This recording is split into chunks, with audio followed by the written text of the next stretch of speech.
Hey there, everybody. Don here from Watch Report, and today I got what I consider to be quite the popular watch. If you follow us on social media, you'll see that this company is creating a lot of buzz. And, you know, um, I absolutely see why, because while I wear all watches that I review, because I actually like to be able to review them and wear them and test them out. I've been wearing this one a lot more than I normally do others, and that's just simply because I really, really like it. And here's I don't want to say messed up part, but this watch retails for $250. This is the Dan Henry 1970s collection. Dan Henry is a new brand. They're out of Hong Kong, or well, China, and they've been making the waves, especially on social media, which is where they have been mostly marketing the brand. Uh, $250. This is obviously a vintage style compressor timepiece. Meaning you have the style of the case and your inner diving crown there, your inner elapsed timer bezel. You are getting an NH35 automatic movement. The case is 44 millimeters by 50 millimeters lug to lug, 24 millimeters in strap width, lug width, I should say, and you're looking at about 13.5 millimeters thick.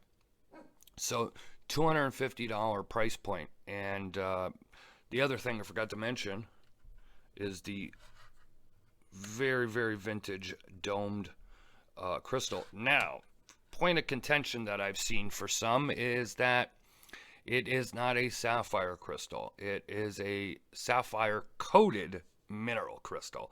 So, real quick, for the people that are not familiar with that, um, and I'm only going to be able to describe it at a very basic level here, but so you have a mineral crystal, and then they take a very, very thin layer of a sapphire coating that they apply to it.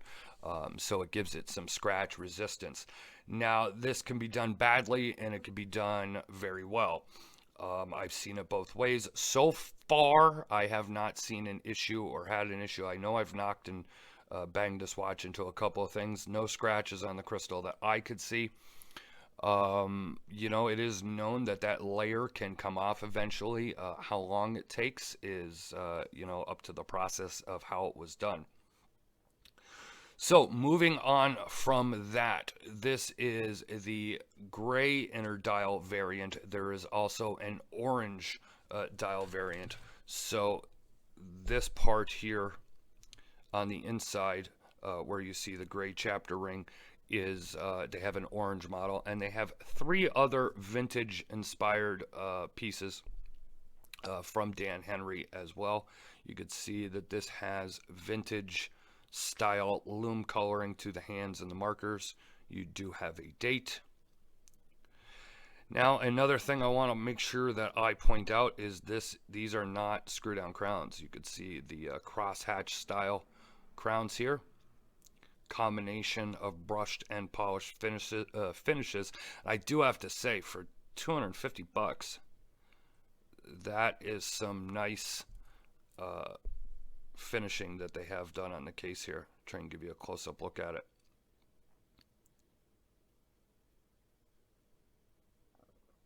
No rough edges to the crowns, no sharp edges to the case, underneath the lugs, or anything. This is an extremely comfortable watch and very well machined in general, but especially for its price point. So these are not screw down crowns. So this one, of course, operates your inner bezel, but it's not very loose, so it's like, oh, you can knock it out of place easily, which is something that I've seen on a lot of inner bezel style watches. Now, this is not a screw down crown. This is rated 200 meters water resistant. Now, how much, is that really true? I don't know. I don't actually dive myself. It's winter time here where I live, so I'm not doing any swimming in the pool or the lake anytime soon. Um, So to test it out, what I had to do was, I brought it into the shower once. I've run it underwater purposely to wash and clean it. Um, I've had no issues. There's been no condensation, so they must use a good gasket on the insides of the crown so that water does not seep in. Let's take a look at this, what I'm going to call badass Caseback. And again, this is my own personal opinion. And, you might not find the octopus to be so badass. The reason I call it that is I just love the stamped engraved Caseback. I love that it's not an exhibition Caseback, especially when we're talking about a dive watch, and especially when we're talking about a very, very basic movement. So for me, I absolutely love this Caseback. I love the use of different finishes. It just works for me, especially seeing something like this on a $250 watch. It does come with this silicone. This is not a natural rubber, but it is not,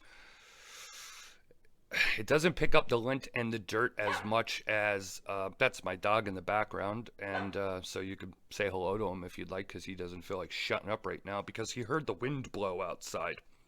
But nonetheless, this is not, it doesn't pick up as much lint and dirt as most silicone straps do. It feels more like a polyurethane rubber, and maybe that's what it really is.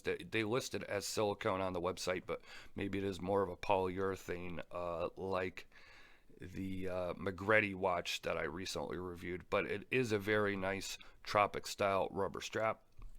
Let me show it to you on my 7.5-inch wrist.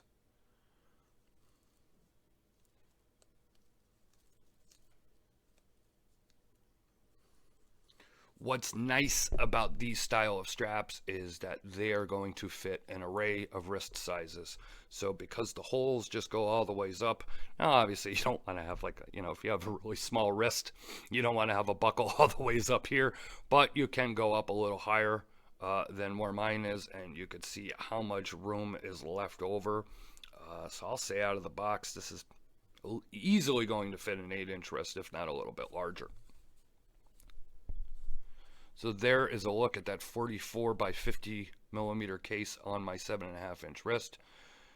Personally for me, it's perfect, and I have no issues as far as the case size and how it wears. So if you want to see more, click the I in the upper right hand part of the screen. We'll take you over to watchreport.com. You could see my full review. Leave a like or a comment here on YouTube. Please subscribe to our YouTube channel. You'll never miss another review. Follow us on social media. We're on Facebook, Twitter, and Instagram. This has been Don Evans for watchreport.com. I'll see you guys on the next video.